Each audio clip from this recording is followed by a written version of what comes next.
ሰላም ጤና ይስጥልን ውድ የዋሊያ ሚዲያ ቤተሰቦች የዕለተ ዓርብ መረጃዎችን እናልፋለን። በመጀመሪያም አከራካሪ በነበረው በአዲስ አበባ ጉዳይ ስምምነት ላይም ተደርሷልም ተብሏል።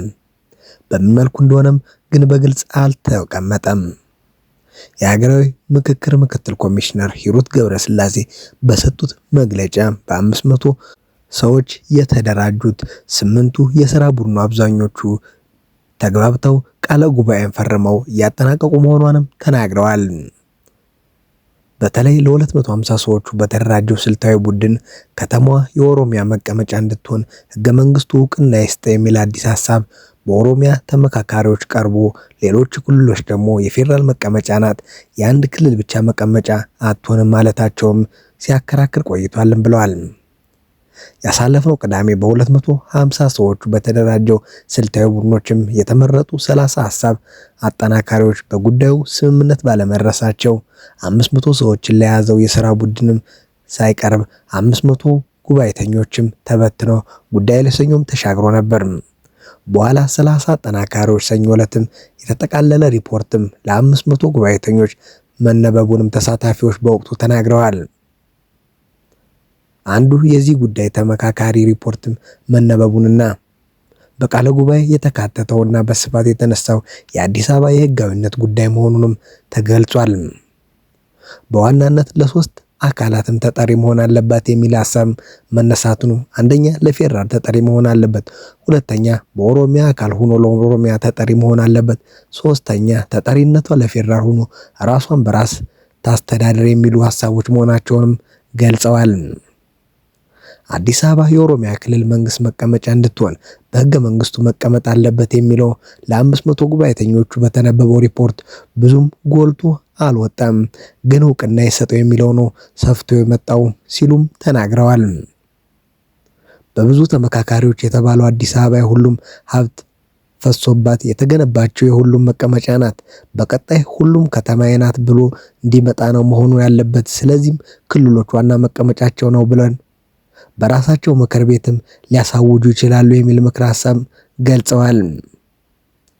ይሁንና ሌሎቹ ጉዳዮችን የያዘው ሪፖርትም ሰኞ ዕለት ከቀረበ በኋላ ተመካካሪዎቹ በሪፖርቱ ይካተቱ የሚሏቸው ሐሳቦች ካሉ እንዲያቀርቡም የሚያደርጉትም የጥያቄና መልስ መርሃ ግብርም እንደሚካሄድም ሰኞ ዕለት ገልጸው ነበር።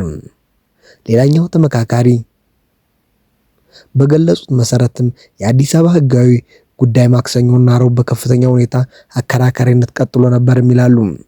በአንድ በኩል አዲስ አበባ የኦሮሚያ ክልል መቀመጫ እንድትሆን በሕገ መንግስቱ እውቅና ይሰጥ የሚል ምክረ ሐሳብ ሲቀርብም፣ በሌላ በኩል ይህ በሕገ መንግስቱ ላይ አይሰፍርም፣ የሚሰፍር ከሆነ ግን የብሔር ብሔረሰቦች ዋና መቀመጫ ናት ተብሎ አብሮ ይጻፍ የሚሉ ሐሳቦችንም አከራክረዋል። ከዚያም ጉዳዩም ተቀጥሮ ነበርም።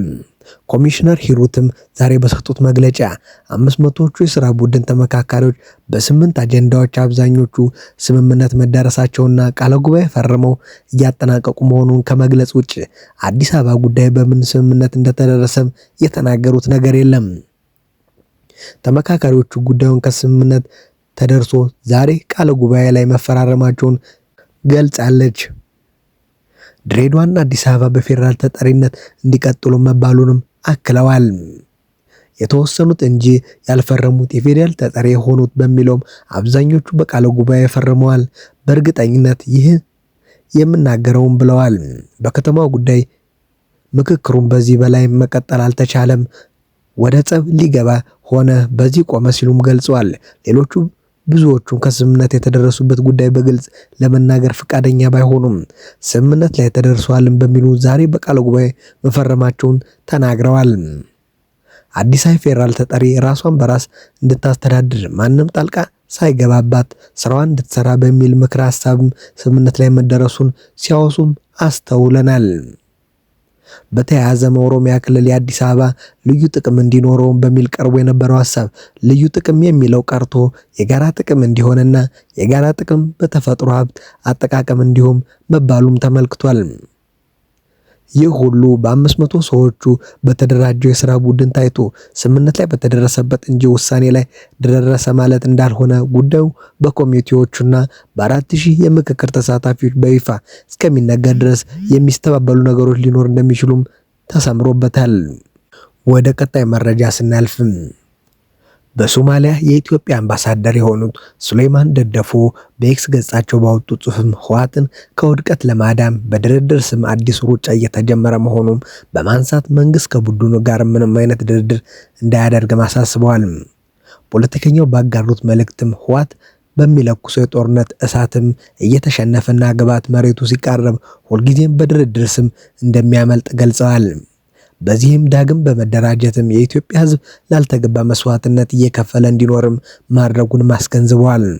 በአሁኑ ወቅትም መንግስትን አፍርሶ አገርን ለመበታተን ጀምሮት የነበረውን ጦርነት ገና ሳይጀምር እንደማይሳካለት ሲረዳ በድርድር ስም የድረሱልኝ ልመናም እያሰማ መሆኑና ደጋፊዎቹም ቡድኑም ፋታ እንዲያገኙ ከፍተኛ ጥረት እያደረጉ መሆናቸውንም አብራርተዋል።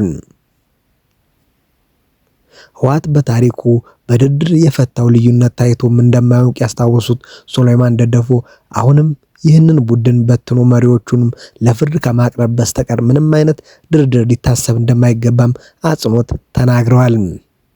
የትግራይ ህዝብ እንደሌላው የኢትዮጵያ ህዝብ ሁሉ ልጅ ወልዶ የማሳደግ እህል አርሶ በነፃነት የመጠቀም እንዲሁም ላለፉት 5 ዓመታት በታገቱበት አፈና ነፃ የመውጣት መብት ሊረጋገጥላቸው እንደሚገባም በመግለጽ አቋማቸውን አንጸባርቀዋል። ወደ ቀጣይ መረጃ ስናልፍም አሜሪካ ከ40 በላይ አገራት ቻይና የተጣለባትን ታሪፍም እንድታመልጥም እያገዙ ነው ስትልም ከሰሰች። ቻይና ወደ አሜሪካ የምትልካቸውን ምርቶች ላይ የተጣለውን ታሪፍ ለማለፍ ስትል ምርቶቻቸውን አሜሪካ ዝቅተኛ ቀረጥም በጣለችባቸው አገራት በኩል አደርጋ እያስገባች መሆኑንም ዋይት ሃውስ ገለጸ። ከ40 በላይ አገራትም ቻይና አሜሪካን ታሪፍ እንዳታመልጥ እገዛ እያደረጉ ነው ሲልም ከሷል። ዋይት ሃውስ ባወጣው ሪፖርትም ከዘረዘሯቸው ሀገራት መካከል ካናዳ፣ ህንድ፣ ሜክሲኮ፣ ጃፓንና ደቡብ ኮሪያ ይገኙበታል። ጎረቤት ሀገር ኬንያና ሞሮኮም ዝርዝር ውስጥ ተካተዋል። የፕሬዝዳንት ዶናልድ ትራምፕ አስተዳደር እንደሚከሰውም ከሆነ እነዚህ አገራት ቻይና ለአሜሪካ መክፈል የነበረባትን በቢሊዮን ዶላሮች የሚቆጠር የታሪፍ ክፍያም እንድታመልጥ አግዘዋልም ይላሉ። ቻይና ምርቶቿንም ወደ ሶስተኛው ሀገራት ከላከች በኋላ የተመረቱበት ትክክለኛ ስፍራ ተሸፍኖ በድጋሚ እንዲታሸጉ አድርጋለች ሲልም ዋይት ሃውስ ከሷል። የዋይት ሃውስ የንግድ አማካሪም ይህ አካሄድ የአሜሪካውያን የሥራ ዕድል እና በቢሊዮን ዶላር የሚቆጠር ገቢ እንዳሳጣም ገልጸዋል። በዋሽንግተን የሚገኘው የቻይና ኤምባሲ ቃል አቀባይ ግን በንግድ ጦርነቱ ውስጥም አሸናፊ የለም ሲሉ ክሱን አጣጥለዋል። አሜሪካ የወሰደችውን የታሪፍ እርምጃ እንዲሁም የመንግስት ኃይልን በመጠቀም የቻይና ኩባንያዎች ኢላማ ማድረጋቸውን ጠቁመዋል። ድንበር ተሻጋሪ ምርቶችን በተመለከተም የሚወሰዱ የተናጠል እርምጃዎች ወይም ስምምነቶች የሶስተኛ አካላትንም ጥቅሞች ኢላማ ማድረግ ወይም መጉዳት የለባቸውም ብለዋል። በዚህ ተግባር ለተከሰሱት የካናዳ፣ ህንድና ሜክሲኮ፣ ጃፓን፣ ደቡብ ኮሪያ እና ሌሎች የንግድ አገሮች የአሜሪካ ኤምባሲዎችን ጥያቄም አቅርቧል።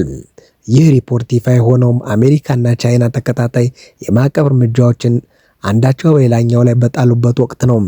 ፕሬዝዳንት ዶናልድ ትራምፕ እና የቻይና መሪ ሺጂንፒንግም በዋሽንግተን ሊገናኙ ሳምንትም ቀርተውታል። የዋይት ሃውስ ሪፖርት እንደሚያሳየው 30 ቢሊዮን ዶላር እስከ 300 ቢሊዮን ዶላር የሚያወጡ የሚገመቱ ምርቶች ከፍተኛ ታሪፍ ከተጣለባቸው ሀገራት ተነስተው ዝቅተኛ የአሜሪካ ቀረጥ ባለባቸው ሀገራት በኩል አልፈው አሜሪካም ገብተዋል። ትራንስሺፕመንት በመባል የሚታወቀው ይህ አካሄድ ከአንድ ሀገር የተነሱ ምርቶችን በሌላ ሀገር በኩል ወደ መጨረሻ መድረሻቸውም የሚገቡበት ነው። ወደ ቀጣይ መረጃ ስናልፍም አሜሪካ ተተኪ አውሮፕላን ጫኝ ግዙፍ መርከብ ወደ መካከለኛው ምስራቅ ማሰማራች። በአውሮፕላኑ ተሸካሚ መርከቦች ላይም ከ250 ቀናት በላይ የቆዩ የአሜሪካ ጦር አባላት የአእምሮ ጤና ሁኔታ ስጋት ከፈጠረ ወዲህም በፓሲፊክ ውቅያኖስ ላይ የሚገኘው አውሮፕላን ተሸካሚ መርከብ የዩኤስኤ ጆርጅ ዋሽንግተን ወደ መካከለኛው ምስራቅ መጓዝ ጀመረ። በመካከለኛው ምስራቅ ለረጅም ጊዜ የቆየው የዩኤስኤስ አብርሃም ሊንከን አውሮፕላን ጫኝ መርከብም የአቅርቦት እጥረት እንደገጠመውም ተዘግቧል። አዲስ የተሰማራው መርከብ ለወራት የቆየውን ሊንከን የተሰኘውን መርከብ ተክቶ አሜሪካ በኢራን ላይ የምታካሄደውን የአየር ድብደባም ያግዛል። በመርከቡ ላይ የሚገኘው ባህርተኛም ከ260 ቀናት በላይ መቆየታቸውን በመጥቀስ የህግ አውጪዎች ስጋታቸውንም እየገለጹ ነው። በርካታ ዲሞክራት የህግ አውጪዎችም ፔንታጎን ተጠያቂ እንዲሆን እና ትራምፕ ጦርነቱን እንዲቋጭም ግፊት እያደረጉ ነው። የመከላከያ ሚኒስቴር ዘገባው ያለውንም እውነት ሙሉ በሙሉ አይወክልም ሲሉ ምላሽ ሰጠዋል። የመከላከያ ሚኒስትሩ አክለውም የአሜሪካ ባህር ኃይል በኢራን ወደቦች ላይ የጣለውን እገዳ ላልተወሰነ ጊዜ እንደሚቀጥልም ተናግረዋል። የዩኤስኤስ ጆርጅ ዋሽንግተን በቪየትናም ከሚገኘው ዳናንግ ወደብም ባለፈው ሳምንት መንቀሳቀሷን ባህር ኃይሉ ማስታውቋል። መርከቧ በሲንጋፖር በኩል ስታልፍ የታየች ሲሆንም ማላክ ወሽመጥ መድረሷም ተዘግቧል። ስላዳመጣችሁ እናመሰግናለን። ቸር ቆዩልን።